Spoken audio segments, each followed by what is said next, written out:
분위기가 예상이 됩니다. 2023년 11월 18일 연합구순 모임을 시작하겠습니다. 오늘 제목이 새로운 우주적 그리스도론이라고 제가 제목을 정했습니다. 좀 제목이 거창하죠?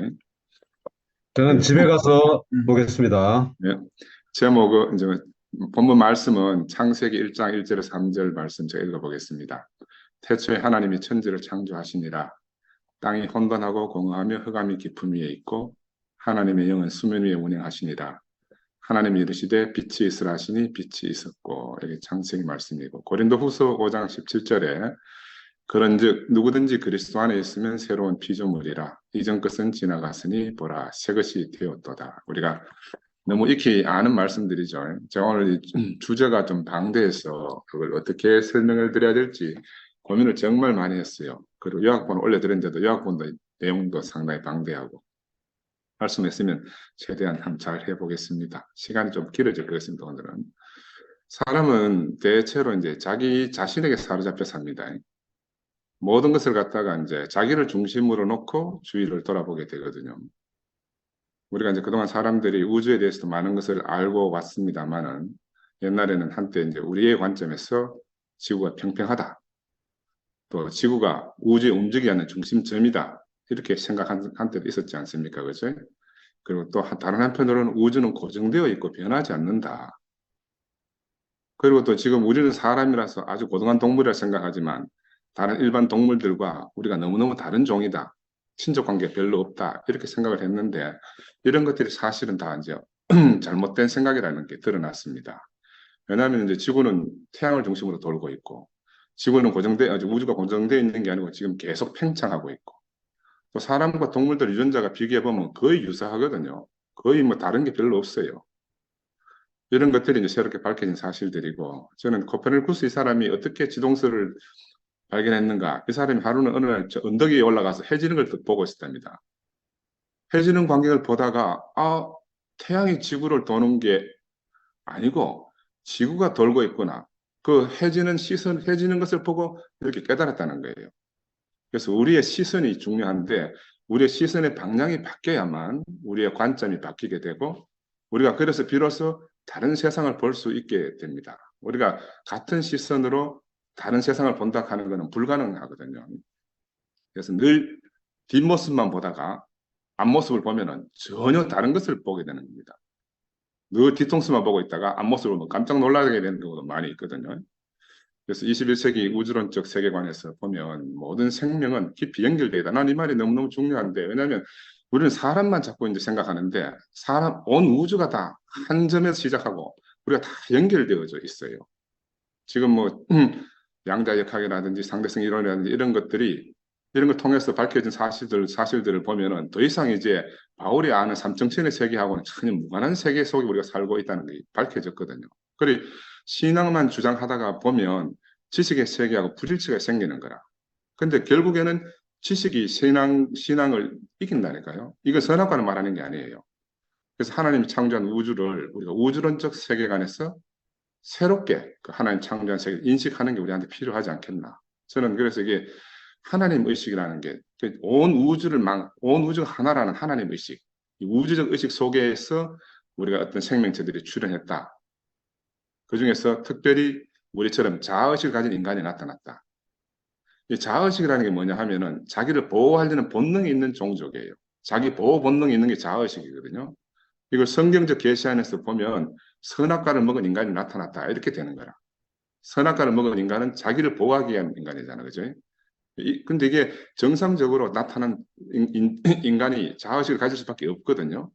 그래서 자기 보존을 위해서 사는 사람들, 이 사람들이 자아의식을 가진 인간인데, 그런데 바로 이게 호모사피엔스, 이 자아의식을 가진 인간의 한계를 뚫고 선악과의 세계를 넘어서서 우리 인생들을 새로운 단계로 도약시켜주기 위해서 예수가 오신 거잖아요. 다른 말로 말하면 새 인류를 위한 첫 사람이 나타난 겁니다. 우리가 자꾸 이제 같은 사람을 생각하니까 문제가 생기고, 나와 다르기 때문에 자꾸 신이라고 생각하는데, 이건 전혀 다른 개념에서 접근해 볼 수가 있다. 성경적으로는 마지막 사람 아담이 나타난 거고, 진화론적 세계관에서 보면 새로운 인간종에 출현한 겁니다. 나는 그걸 고민을 많이 했어요. 아까 시작 전에 이야기했지만 우리가 호모 사피엔스인데 영장류 12종류의 영장류가 있다가 제일 마지막 진화한 게 우리 호모 사피엔스거든요. 이 호모 사피엔스에서 새로운 종이 탄생했어요. 새 사람이라고 아까 그리스도 안에서는 모든 게 새로운 피조물이다 말은 그 새로운 피조물이 뭐냐? 이 호모 그리스도 이렇게 표현하고 싶은 생각이 너무너무 드는 거라. 우리 모든 인간은 다 그리스도 안에서 새롭게 창조된 거예요. 새로운 종이라. 껍데기는 똑같은데 우리가 진화라는 게 이렇게 자연 진화라는 게 있어요. 물고기에서 뭐 양서류가 되고 양서류가 파충류 되고 파충류가 뭐 포유류가 되고 그 사람이 나오고 이런 이제 자연 진화가 있는 반면에 문화적 진화하는 게 있습니다. 방금 말씀드린 것처럼 껍데기 모양은 우리가 똑같은 사람이지만 그 내용이 완전히 다른 사람으로 진화하는 게 이게 문화적 진화라고 그렇게 말해요. 그래서 예수는 새로운 생명의 세계로 우리로 하여금 하나님 의식, 우주적 의식, 초월 의식 속으로 우리를 옮겨주신 거라. 자기 의식 속에 갇혀 살던 선악의 세계에서 헤어나지 못하던 이런 인간들을 자신의 품에 안고 십자가의 죽음을 통해서 바로 새로운 세상, 새로운 세계를 우리에게 열어주셨습니다. 지성소의 휘장이 위로부터 찢어져 가지고 하나님과 사람이 하나 되는 이 놀라운 세계 안으로 우리를 품고 경계를 넘어서 순간이동을 시켜준 거예요. 야, 그럼 우리는 너무너무 다른 세계 안으로 지금 이동한 겁니다. 그래서 우리가 이제 이 예수의 삶을 본받아서 이 생명 주는 영이신 이 그리스도 안에서 그 새로운 인류, 다른 말로 말하면 제3의 인류라고 말할 수도 있고 진화되고 성숙한 새 인류의 대열에 우리가 들어가는 열매들이 된 거예요. 그래서 나는 막 이거 생각해 보니까 막 너무너무 가슴이 벅차요. 우리가 뭐 성경적 언어로 표현도 되지만 사실은 세상에 있는 많은 언어들도 우리가 다 포함해서 우리 자신을 표현할 수 있어야 됩니다. 그래서 제가 오늘 형제들이 좀 부담을 가질지 몰라도 제가 다른 이런 내용들을 말씀을 드리게 되는데 창세기 1장 1절에 태초에 하나님 천지 창조하셨다 이렇게 시작하잖아요. 천지라는 말은 하늘과 땅이라는 말인데 나는 이게 너무너무 이제 우주론적 세계관 안에서는 이게 좁은 의미인 거라. 그래서 이 말씀을 태초에 하나님이 우주를 창조했다 하는 의미로 우리가 새롭게 받아들여야 된다고 말씀을 드리는 겁니다. 우주 창조라는 건 빅뱅을 통해 가지고 우리 지금 뭐 과학적으로 이미 증명됐잖아요. 137, 8억 년 정도 시작됐다. 그 처음 창조했을 때 깜깜했거든요. 그 성경에 말하는데 흑암이 깊은 위에 하나님의 신이 수면여행 하시더라 하는 이런 내용과 비슷하게 근데 그 다음에 하나님 빛이 있으라 하셨듯이 빛이 빅뱅 깜깜한 세상에서 빅뱅이 있고 난 다음에 한 5만 년 정도 지나니까 빛 알갱이 광자라고 그래요. 이게 이제 탁 나타난 겁니다. 나는 이게 너무너무 신기한 거라. 왜냐하면 이게 수증기 우리 사우나탕에 가면 수증기 속에 막 뿌옇게 있어 앞이 안 보이는 그런 상태예요. 그러다가 사우나 문을 열고 나오면은 환하게 보이잖아요. 안개 속에서 밝아지 바로 빛이 그렇게 탈출되어 나오는 게 이제 한 5만 년 정도 지나고 났어. 그런 이런 현상들이 생겼고 뭐 이거 자세하게 다 말씀드릴 수는 없지만 이게 이제 우리가 새로운 우주 관측 기구로 38만 년 정도 지나가지고 우주 배경 복사로 이 빛을 측정 가능해졌고 이 빛이 이제 전자의 방해를 받지 않고 막 퍼지기 시작해서 지금 오늘 우리한테까지 왔는데 지금 137, 8억 년 전에 빛이 우리한테 도달한 거예요. 그래서 이런 사실들은 뭐 자명한 사실이니까 그래서 이런 이제 여러 가지 과정을 통해 가지고 별도 탄생하기도 하고 태양계가 탄생하기도 하고 지구도 한 45억 년 전에 탄생했다. 지구 탄생하고 난 다음에 뭐 많은 과정이 지나서 무생물에서 생물로 이렇게 막 단세포도 나오고 탄소 중심으로 유기체 같은 그런 동물들이 나오고 우리가 이제 200만 년 전에서 한 10만 년 전에 나타났다. 이게 이제 이걸 한마디로 말하면 창세기에 기록된 인류 탄생의 어떤 계략적인 사건이 우리가 이제 과학적으로 이렇게 증명이 된 거예요.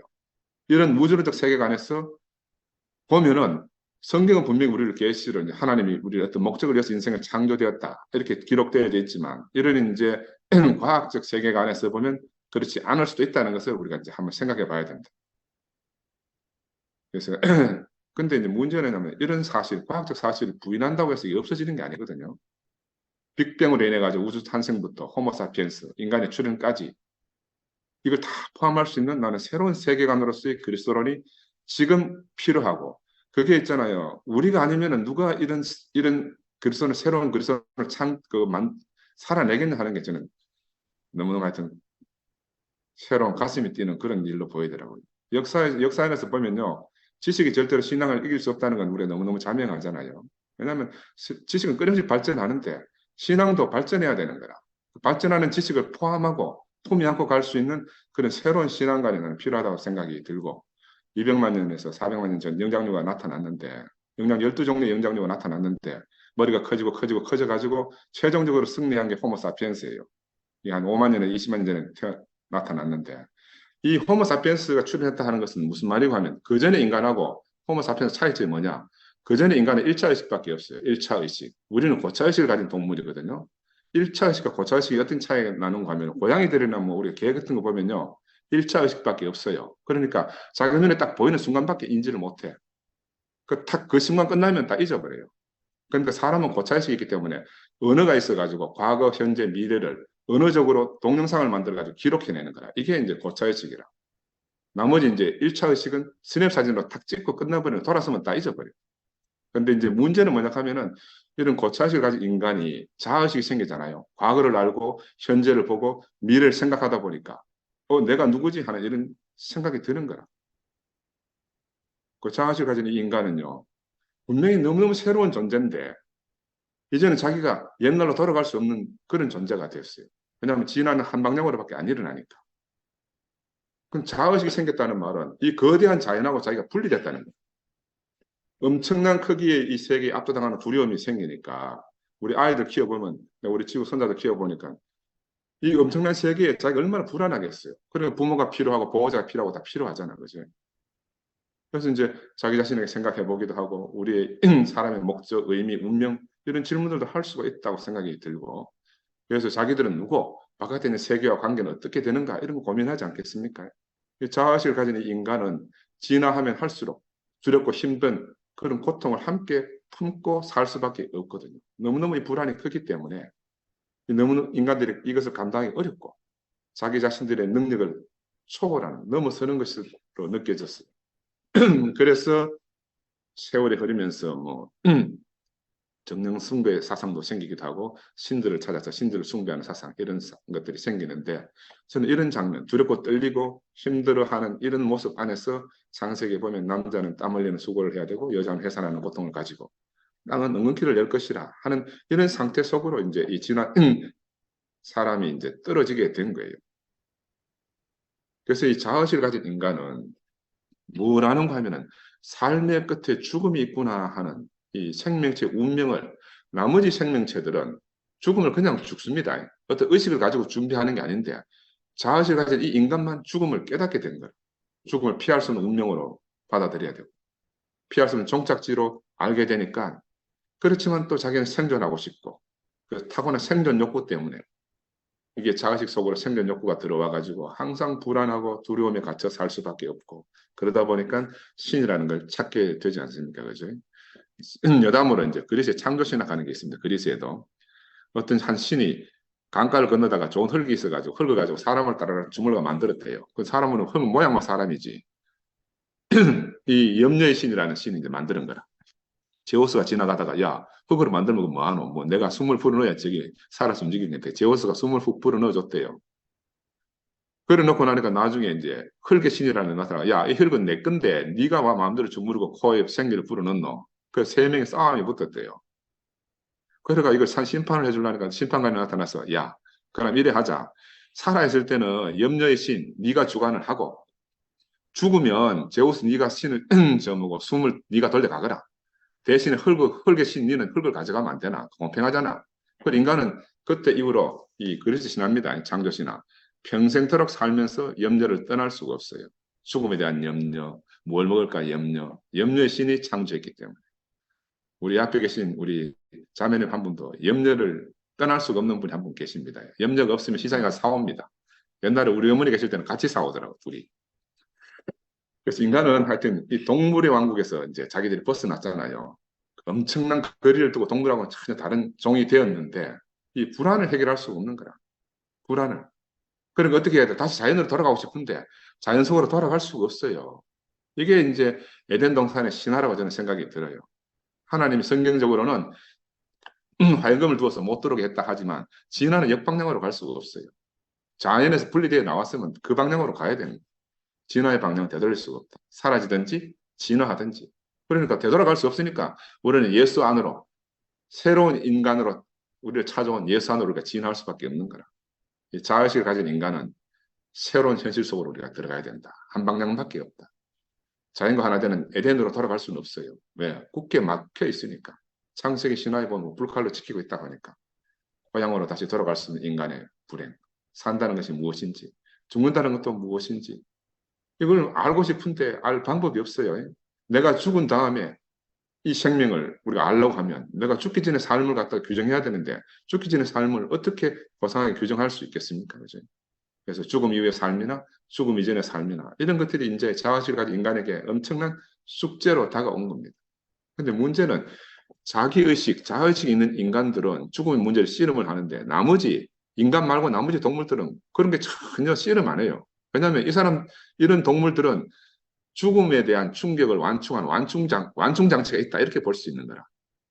생각을 못 하니까는 과거, 현재, 미래를 생각을 못 하니까 동물들 보면 그냥 죽으면 죽는 거예요. 막 누가 칼 들고 오면은 그냥 몰래 놀래긴 하지만 생각을 못 하는 거지. 인간만이 이런 완충장치가 제거되어져 가지고 불안을 가지고 살 수밖에 없고 그래서 그 불안을 제거하기 위해서 종교를 가지고 그 대부분의 이제 종교라는 것이 우리가 동물과 다르다는 거 이거 숨기려고 이제 만들어낸 거거든요.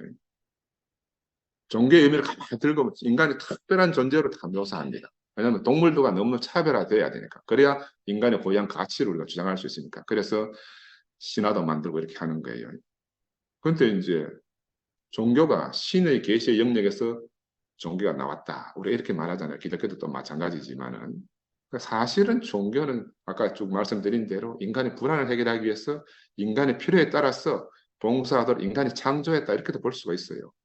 그 종교를 통해 얻는 것들이 어떤 것들이 있습니까?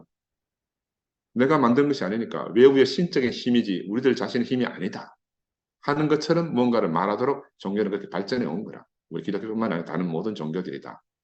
그래서 그걸 이제 싹 덮기 위해서 신화도 만들고 마술적인 어떤 거 덮어 씌워가지고 종교를 아주 범접하지 못하는 놀라운 것을 이렇게 만들어 놨잖아요. 저는 이걸 보면서 만일 종교가 신이 만든 것이 아니고 인간이 만든 거라 그러면 사람이 만든 건 사람이 죽으니까 사람이 만든 종교도 죽을 수 있다는 걸 시인해야 되는 거예요. 그래서 어떤 의미에서 보면요. 종교는 사실, 진리 이런 것들을 추구하는 것이 아닙니다. 종교라는 게. 종교는 자기 안전 때문에 인간이 만드는 거니까 안전이 종교의 궁극적 과제라고 생각할 수 있어요. 우리도 지금 가자. 우리가 정말 가슴에 손을 딱 얹고 한번 생각해 보면 우리가 지금 새 조각 났는데 우리가 정말 궁극적 진리 때문에 우리가 괴로워하나 아니면 우리가 가졌던 안전이 깨져서 우리가 이렇게 힘들어하나 이런 거 한번 좀 생각해 볼 숙제라고 생각이 들고요. 그래서 모든 종교 체제 안에서는 사람들이 생각할 때 자기들만이 하나님에 대한 참된 이해를 가지고 있다 이렇게 주장합니다. 우리만 유일한 참된 교회다 이렇게 말하기도 하고요. 우리의 전통만이 구원에 이르는 길을 갖고 있다 이렇게 주장하는 열렬한 신봉자들도 생기기도 합니다. 그건 자세히 보면요. 종교가 변화하는 데는 어떤 문제가 있는가 하면 어떤 새로운 신적 계시가 새롭게 와가지고 종교가 변화하는 게 아니에요. 우리 인간이 처한 상황들이 변하기 때문에 이 처한 상황에 맞추어서 종교가 새롭게 늘 변신해 가는 거라. 이건 역사 안에서 다 증명된 거예요. 종교는 시대에 맞추어서 변화할 수밖에 없거든요. 변화하지 않으면 도태되니까. 그래서 이 변화하는 시대에 맞추어서 인간 경험이 변화하기 때문에 이런 일이 어쩔 수 없이 온다.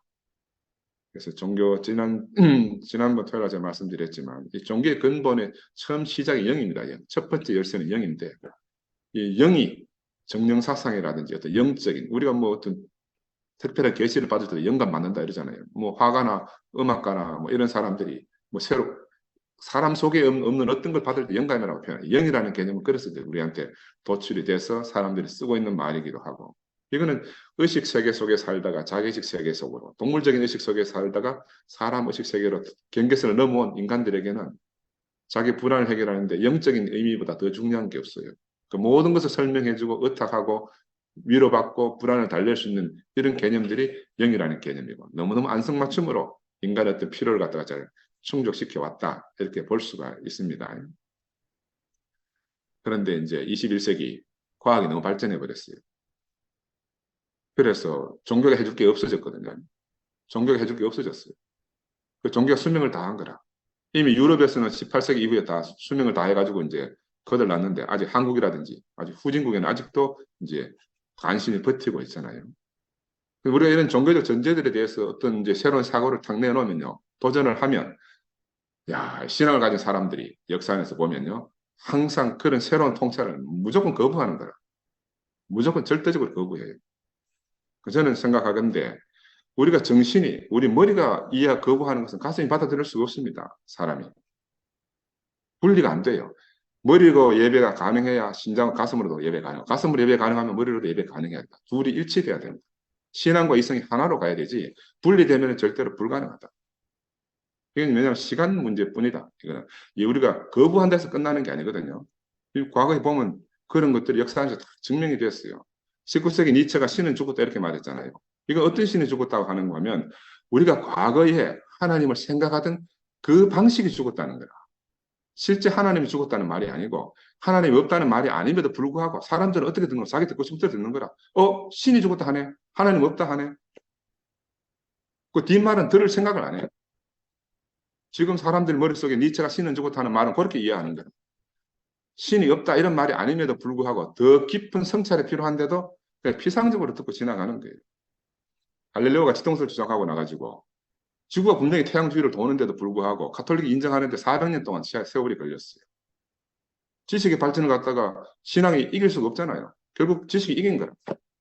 우리도 지금 21세기 들어와가지고 우리는 통찰이 절대적으로 필요하다고 저는 생각이 들고 갈릴레오 지식혁명 이후에 이런 초자연적 하나님 개념이 그래도 좀 남아있어요. 왜냐하면 그 사람들, 그 당시에 사람들 무식하잖아요. 공부하도 안 하고. 공부하는 사람이 위정자들하고, 뭐, 귀족들하고, 뭐, 또 교부들하고, 이런 일부밖에 없거든요. 나머지는 전부 다 뭐, 글자도 모르고 하니까. 그런 사람들 덕분에 한 400년 동안 갈릴레오 지동설이 그래도만 신앙으로 막 좀 누르고 있었는데, 지금은 그런 문명이 다 사라졌잖아요. 21세기 우주론 시대는 더 이상 하나님이 하늘 높이 있다 이야기할 수가 없어요. 아니면 저 바깥에 어디 있다 아무도 안 믿어. 왜? 우주인들이 앞으로 타고 가서 보니까는 하나님 우주에 안 계시더라고 그러는데 뭐. 그냥 놀리는 말로 뭐라고 하는가 하면 하나님의 집을 잃은 노숙자가 됐대. 하늘에 집이 하나님 계실 곳이 없으니까 하나님 노숙자 됐다. 이렇게 비아냥거리는 거라. 그러다가 이제 집 없는 하나님 되었다가 이제는 집이 문제가 아니고 하나님 자체가 있느냐 없느냐 이런 문제까지 제기하게 된 거라. 하나님이 도대체 존재하냐?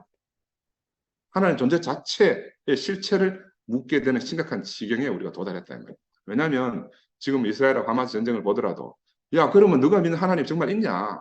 너 하나님 네가 말하는 그 하나님 있으면 저런 일을 어떻게 두고 볼 수 있겠냐? 이렇게 말하면 우리가 답이 없어요. 그래서 우리가 가지고 있는 하나님 개념을 완전히 새롭게 정립해야 됩니다. 문제는 갈릴레오가 죽던 해에 1662년도에 아이작 뉴턴이라는 놀랄만한 인간이 하나 태어났습니다. 얘가 또 이제 이상한 자연 법칙을 발견했어요. 자연 법칙. 그리고 우주가 만유인력 법칙을 발견해가지고 이 온 우주가 어떤 법칙에서 돌아간다. 하나님이 뭐 주관하고 하는 게 아니다. 뭐 성경에 나오는 것처럼 하나님 갑자기 해를 딱 멈추게 한다든지 하늘에서 막 불을 내린다든지 뭐 이런 일이 있을 수 없다. 그 초자연적 개입을 하나님 할 수 없다. 뉴턴이 그렇게 어떤 하나님을 실업자로 만들어보는 거라. 뉴턴이 오기 전에는 하나님 그런 일을 할 수 있다고 다 믿었는데 하나님 그런 일을 할 수 없는 존재라고 딱 뉴턴이 새롭게 자연 법칙을 통해서 증명해 버렸어요. 야, 그러니까 하나님 갈릴레오 때문에 노숙자 됐지, 뉴턴 때문에 실업자 됐지. 하나님 갈 곳이 없어졌어요. 우리 어디 가서 하나님 찾겠습니까? 이건 현실입니다, 현실. 현실이에요. 그 문제는 그러고 그 충격이 가시기도 전에 찰스 다윈이라는 놈 나타나가지고 종의 기원을 딱 써가지고 인간이 진화했다는 거예요. 하나님 창조의 대상물이 아니라는 거예요.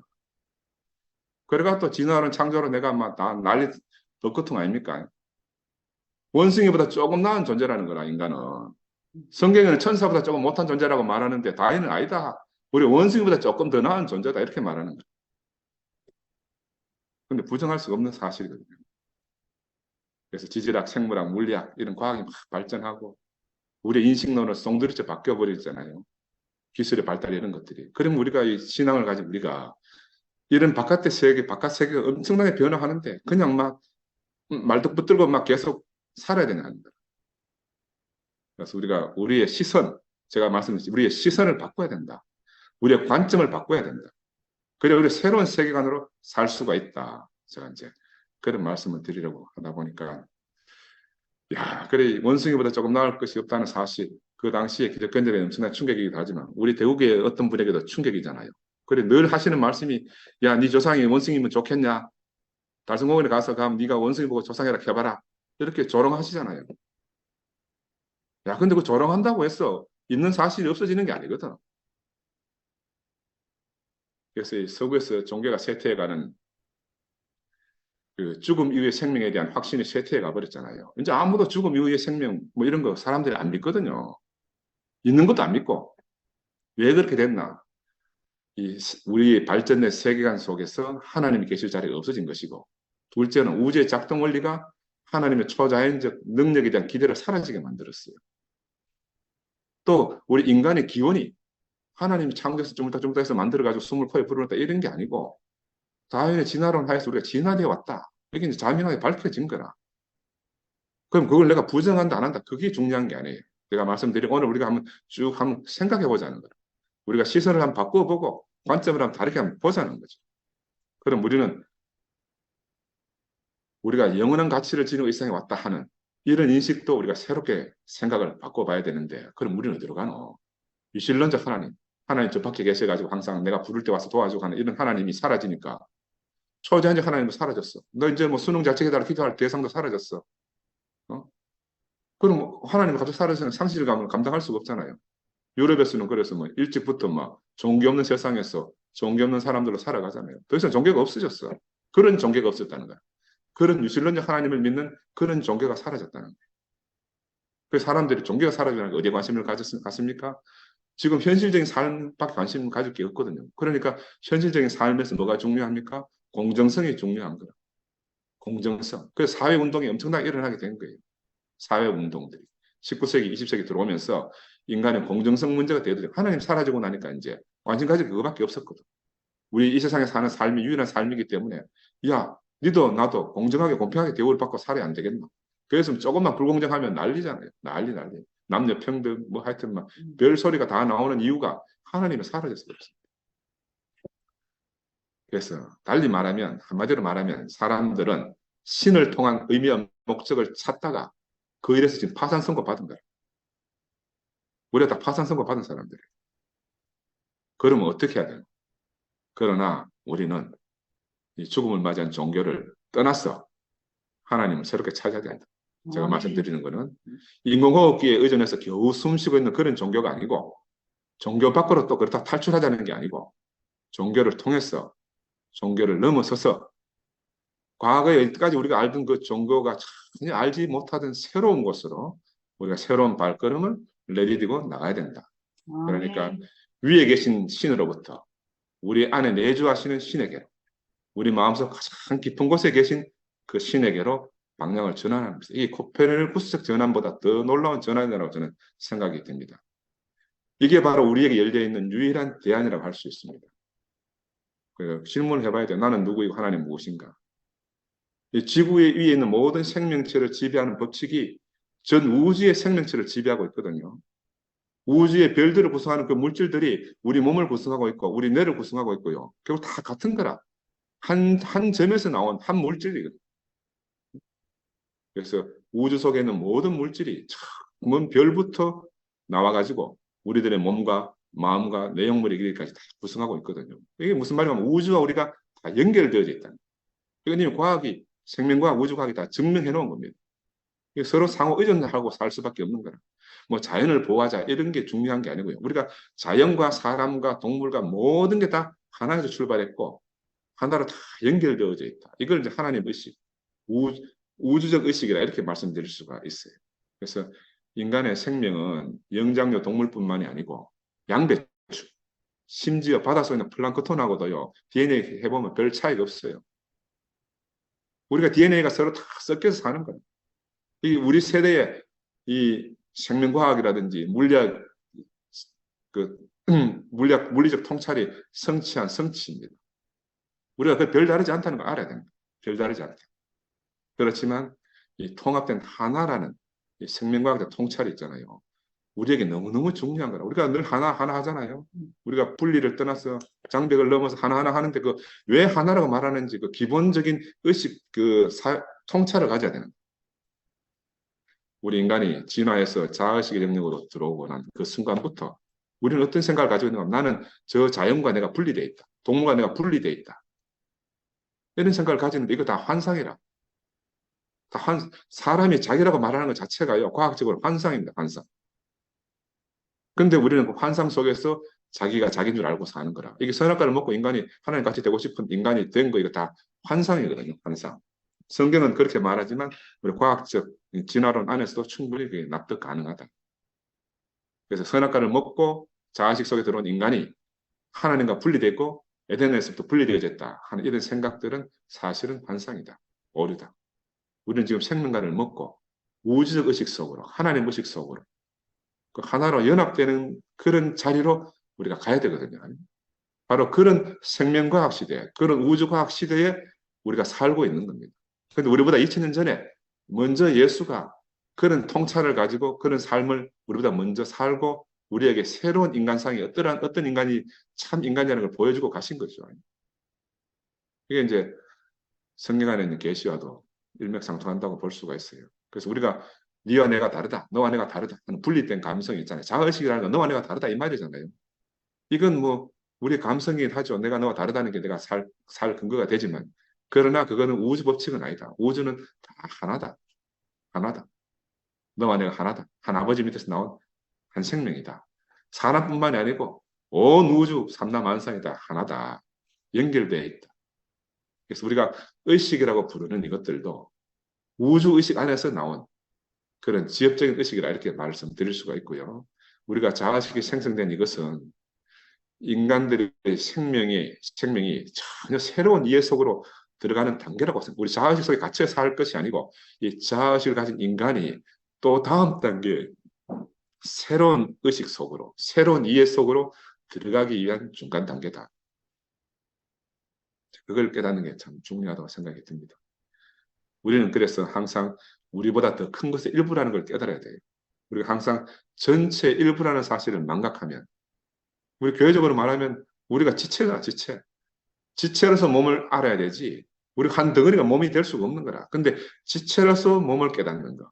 이 우주 전체에서 우리가 일부라는 사실을 깨달으면요. 인간이 정말 아무것도 아니라는 사실을 깊이 각성할 수 있거든요. 뭐, 제가 준비한 양이 방대해서 다 건너뛰고 그래서 우리의 자아의식의 경험하고는 다르게 우리는 우주와 우리는 따로 떨어져 있는 개별 존재가 아니다. 이게 우리가 뭐 성경을 떠나서 이미 과학이 그걸 다 밝혀주고 있어요. 과학이 다 밝혀주고 있습니다. 나중에 기회가 되면 또 그건 말씀드릴 기회가 있을지 모르지만 그래서 우리가 자아의식을 가지고 너와 내가 다르다. 분리의식. 하나님과 우리가 떨어져 있다. 이런 분리의식. 이거 참이 아닙니다. 이거 다 거짓이에요. 이거 다 환상이고. 예수는 그 거짓이라는 것을 십자가에서 죽음심으로까지 그걸 밝혀 보여주신 거라. 휘장을 찢어짐으로 말미암아 하나님과 내가 원래부터 하나다라는 걸 보여주고 가신 거예요. 우리가 분리되어 있는 의식, 이건 가짜입니다. 외부의 신개념과 이 신과 분리된 우리들, 이게 이제 종교가 만들어낸 이원론적 사상이거든요. 근데 우리는 그 이원론적 사상에 더 이상 빠져서 헤매면 안 돼요. 이런 이원론적 사상으로 종교적 선제들이 만들어졌고, 이 분리적인 하나님, 선악과를 먹고 이제 원죄설도 나오는 거고, 원죄를 해결하다 보니 십자가에 예수가 죽어야 되는 그 대속 문제도 나오고, 이런 모든 것들이 지금 다 섞여 있는 거라. 더 큰 통찰 안에서 보면은 이게 어떻게 알아지는가? 우리가 교회 생활 해보면요. 우리 교회 생활 하는데 보면 누가 돌아가지고 제 문제 때문에 고민하는 사람 없어요. 교회 생활 하다 보면은. 여 안에 살면서 누가 우리 죄 때문에 누가 뭐 대신 죽어야 될 사람, 예수가 죽어야 될 이유가 없다니까요. 이미 생명 세계 딱 돌아보면요. 그런 것들이 다 허구라는 거라. 허구. 우리가 하나다. 이게 전부라. 그래서 우리의 머리고 우리 그의 몸이다. 이 몸의 비밀, 이 생명의 비밀이 확장하면 온 우주하고 상통하게 통할 수가 있다. 그래서 우리가 이런 지식의 발전을 통해서도 우리가 모든 존재하는 것들과 하나된 우리가 하나라는 사실, 이런 의식들이 점점 기독교를 믿는 사람뿐만이 아니고 안 믿는 사람들도 이런 사상을 다 가지고 살고 있어요. 그래서 요즘 우리 한국에 보면요, 얼마나 개를 귀중히 여깁니까? 우리 김상도 저 있잖아요. 개에 매여 사는 거 보기에는 참 불쌍하더라만 이게 옛날에는 상상할 수 없던 생각이라. 개도 똑같은 생명이잖아요. 얼마나 위하고 아끼고 하는지. 이렇게 온 우주가 하나라는 거예요. 하나.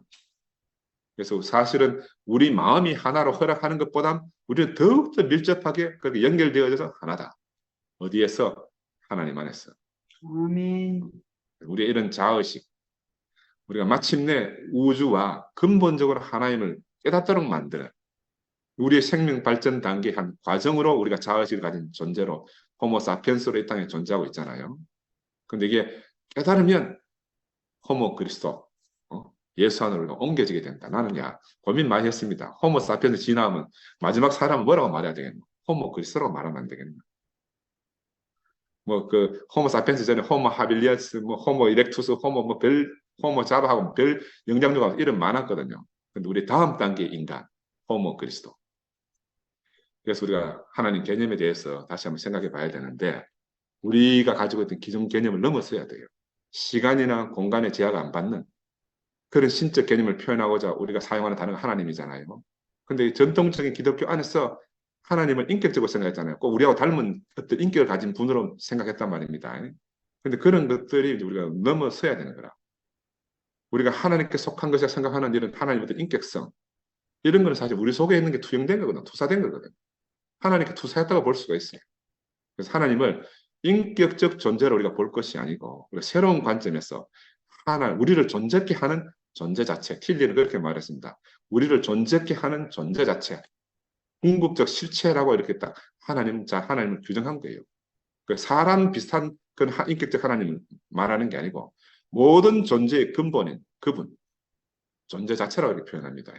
하나의 인격이라고 표현하는 게 아니고, 그리고 우리의 인격성을 존재하도록 불러내는 과정 안에 계신 분, 우리가 인식하고 사용하는 인격적 하나님보다 더 근원인 존재 자체이신 분. 그러니까 우리가 접촉하는 인격적 하나님은 존재 자체에서 우리가 접촉하는 인격적 하나님으로 일부 이렇게 만나진다는 거죠. 그러나 더 근본으로 내려가면 존재 자체라고 말할 수 있고, 이 존재 자체 안에서 우주 안에 있는 모든 존재가 다 연결되어져 있다. 연결되어져 있다. 우리가 왜 이렇게 자아식을 가진 개체와 개별화가 되어졌는가 하면, 참 개별화되는 특유하고 특색 있고 좋잖아요. 전체 부분이 되는 한 단계이기도 하고, 우리가 이렇게 개별화 개체화가 돼야만 전체 몸에 이르러서 몸을 느낄 수가 있어. 내가 개별성이 없으면 몸을 우리가 인지할 수가 없습니다. 너무너무 중요한 거예요. 그래서 반드시 자아의식을 가진 인간을 거쳐서 우리가 생명의식을 가진 예수 안으로, 자아의식 속에서 생명의식 속으로, 선악과 인간에게서 생명과 예수 안으로 우리가 옮겨지는, 그래야 우리가 진짜 몸을 몸으로 알고 우리가 한 몸인 줄, 온 우주적 한 몸인 줄 깨닫게 됩니다. 그래서 우리의 인식은 항상 어떤 분리된 전체, 이 개체화, 우리 각자 개별화된 개체화 과정을 통해서 전체를 감지하는 그런 생명을 우리가 부여받았으니까, 이런 것들을 우리가 이해하면 우리가 지체구나 하는 걸 더 깊이 깨달을 수가 있고요. 오늘 말씀드리면서도 내가 고민 많이 했습니다. 이 언어가 너무너무 제한인 거다. 내가 가진 언어를 가지고 이걸 뭐 내 안에 있는 걸 설명드리려고 하니 너무 어렵고, 1세기 유대인들 예수 제자들이 얼마나 참 사람 예수를 표현하는데 언어가 부닥쳐가지고 얼마나 전절긍긍했겠나 하는 그런 고민도 많이 내가 공감이 되더라고요. 신비주의 언어를 빌려오기도 하고요. 신화적 역사를 빌려오기도 하고, 자기들이 표현하고 싶은 그 생명을 표현하려고 별별 걸 다 사용했잖아요. 우리도 지금 마찬가지입니다. 21세기에 우리가 만난 이 예수, 하나님이 우리에게 보내준 이 예수의 생명을 우리가 표현하는 데 있어서 21세기 언어를 가지고 우리가 표현하지 않으면 사람들이 알아듣지 못하고요. 우리만 정말로 저 갈라파고스에 그냥 그런 사람들이 되어버려요. 그래서 우리는 이 언어의 제한을 돌파했어. 모든 존재하는 것들에 대한 우리가 새로운 인식을 가져야 됩니다. 누구에게는 넌센스처럼 들릴지 몰라요. 어이없어 할 수도 있습니다만, 나는 너무너무 분명하게 알아져요. 예수가 사람이라는 사실. 우리 인간이 긴 진화의 과정을 거쳐서 지금까지 왔고, 중간에 어떤 유실론적 그런 개념이 하나님 필요하기도 했지만, 이제는 우리가 그런 개념을 탈피해야 된다. 21세기 우주과학과 생명과학이 입증하고 있는 이런 사실들을 우리가 정면으로 부딪혀가지고 우리 자신의 생명으로 쏘아내야 됩니다. 우리 인간의 정체성을 잃지 않고 우리 존재를 존재케 하는 그 궁극적 실체를 갖다 우리 깨달아야 되죠. 이 존재 자체라고 표현할 수도 있는, 우리 그 실체를 찾아서 우리 가야 안 되겠어요. 그래서 우리는 이 존재를 외부로 저 바깥의 하늘에 이렇게 투사해서 찾을 게 아니고요.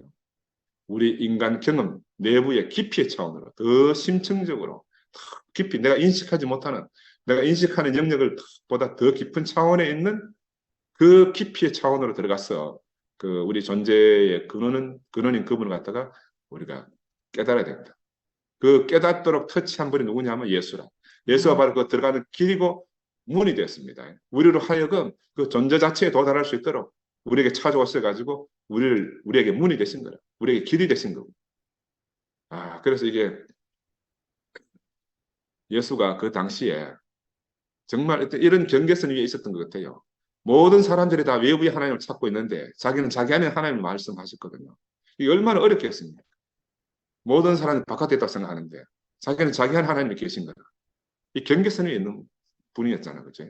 그 긴장감이 어떻겠습니까? 표현은 하고 나타내야 되는데 알아들을 수 없는 사람들을 대상으로 하고 있으니까 외부의 하나님이 내 심중 깊은 곳에 내 안에 있다는 이 엄청난 긴장감이 예수 안에 예수가 공생애를 시작하는데 안 있었겠어요. 야, 그래도 지구는 돈다는 갈릴레오 혼자 소리처럼 지금 제가 말씀드리는 게 저는 외로운 소리일 수도 있다고 생각이 들어요. 그러나 나는 내게 보이는 이거는 너무너무 분명해요. 내가 보인 것을 갖다 또 말하지 않을 수가 없는 거라. 내가 목요일에 이야기했지만 살라도 얼마 안 남았는데 뭐 못할 말이 어디 있습니까? 그죠? 죽고 나면 후회할 긴데 뭐 죽기 전에 하고 싶은 말 다 하고 살아야지. 그래서 우리가 늘 추구했던 신적인 차원은 인간적 차원이다. 인간적 차원이다. 기도에서 단락하고 이런 거 다 인간적 차원이다. 종교라는 것은 궁극적으로 하나님이 어떤 분인가 찾는 행위가 아니고요. 그런 의미가 아니고 인간이 무엇인가, 인간의 가치를 찾는 그런 탐구 행위라고 볼 수가 있습니다. 그래, 우리는 진짜 종교를 가지자. 진짜 종교는 외부에 있는 신을 향한 여행이 아니고요. 우리 인간성 내부에 깊이 중심에 있는 그분에게로 찾아가는, 그분을 향하여 찾아가는 그런 여행이라고 할 수 있고, 우리가 혼자 분리되어 있다, 떨어져 있다, 막 이런 고독감, 불안감, 이런 두려움을 깨치고 나와야 되죠. 영서가 말하듯이 계란 껍질을 깨치고 나와야 되는 거예요. 그래서 초월하신 분, 그분과 우리가 일치감을 가지고 무시간성 영원 안에 계신 분, 그분 안에 그분 자신 안으로 그분의 의미 안으로 우리가 한 발 한 발 들어가는 그런 여행을 해야 된다. 아마도 하나님은 바로 그런 현존의 하나님이라고 우리가 부를 수 있고요.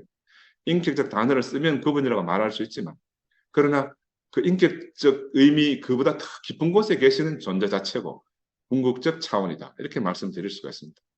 그런데 뭐 바울이 말하는 의미로 보면 우리가 더 깊은 곳이라는 게 바로 그리스도 아니다. 이렇게 말씀드릴 수가 있잖아요.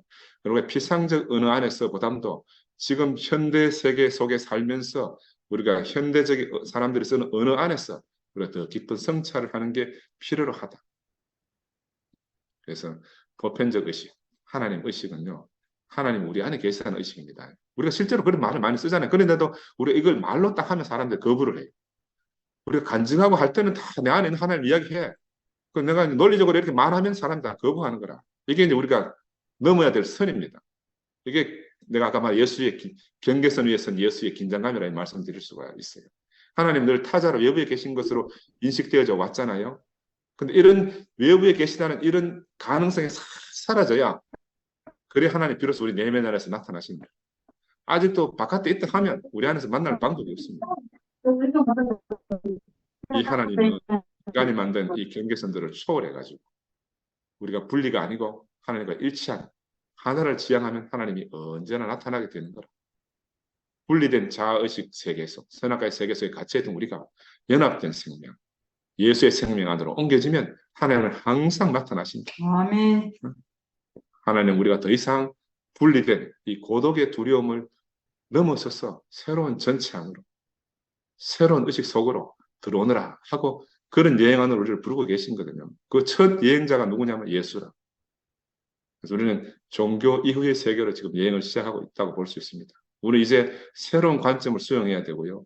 세상을 새롭게 바라봐야 되고 참 거룩한 것을 말하는 우리가 원래 하나라는 온 우주가 다 하나에서 출발했고 다 하나라는 사실 이런 새로운 방식을 배우는 그런 여행을 우리가 한다 이렇게 생각이 들고요. 이것이 바로 진짜 새 생명의 세계로 들어가는 길이다. 저는 그런 생각이 듭니다.